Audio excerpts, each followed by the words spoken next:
If it was anybody else but Merle, of course, I'd be scared stiff.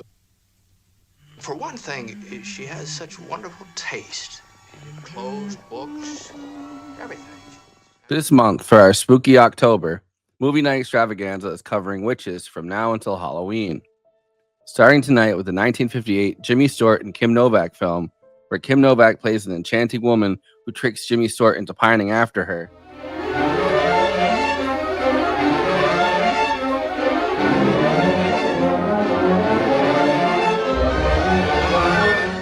No, not Vertigo, Bell Book and Candle, directed by Richard Quine.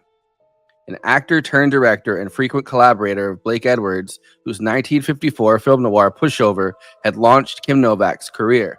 He bought me my clothes and my car, and a lease on a decent place to live in. Things I've never had in my whole life. If you'd known where his dough came from, would you still have taken it? Money isn't dirty, just people. Based on the play Bell Book and Candle by John Van Druten, which had starred Rex Harrison and Lily Palmer on Broadway in 1950. Bell Book and Candle is the last time Jimmy Stewart would star as a romantic lead, and also starred Ernie Kovacs and Jack Lemmon, frequent collaborators of the director Richard Quine, as well as Elsa Lanchester as Aunt Queenie, the wife of Charles Lawton, and Hermione Gingold. The script was written by Daniel Teradash, who was the one who convinced David O. Selznick to purchase the play's rights. Selznick hoped to cast his wife, Jennifer Jones, as Jillian, the role that ended up going to Kim Novak. Teradash hoped to get Rex Harrison and Lily Palmer to reprise their roles from Broadway, but Harry Cohn of Columbia ended up casting Kim Novak, who was momentarily off filming Vertigo.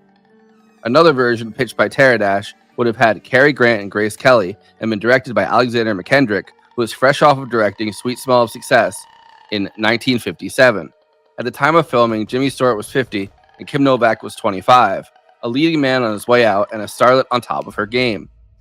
Jimmy Stewart would, of course, keep putting out huge films like Anatomy of a Murder next year, but his time as a romantic lead was over, and his time in westerns like The Man Who Shot Liberty Valance, Two Rode Together, and How the West Was Won was coming up next.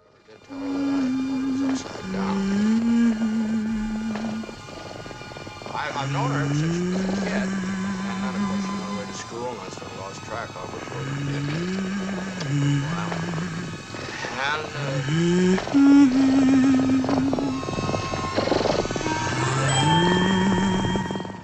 In Bell Book and Candle, Jimmy Stewart plays a publisher named Shep Henderson, who moves into an apartment building that, unbeknownst to him, is populated by witches, including Jillian Holroyd and her Aunt Queenie. When Jillian finds out that Shep's fiancé is her college rival, Merle Kitteridge, she decides to enchant Shep to steal him from Merle using her Siamese cat, Pie. At the same time, she's enchanted Sidney Redlich, the author of Magic in Mexico, to pitch his new book to her publisher boyfriend, and to her annoyance, her brother Nicky, played by Jack Lemmon, decides to help Redlich write his new book. Yeah, this is just an amazing coincidence. Why, only the other night, Gillian was asking me if I'd like to meet Mr. Redlich. He was right in this room with him. Remember? Toast. Ring the bell, close the book, quench the candle. Exposing too many of their secrets to his new friend to get out of being broke. This sets up a dilemma. Should she tell Shep about herself and risk their new relationship? One she begins to fear is actually a relationship born of love, meaning she could lose her powers, to cut the Gordian knot of deceit that she has created.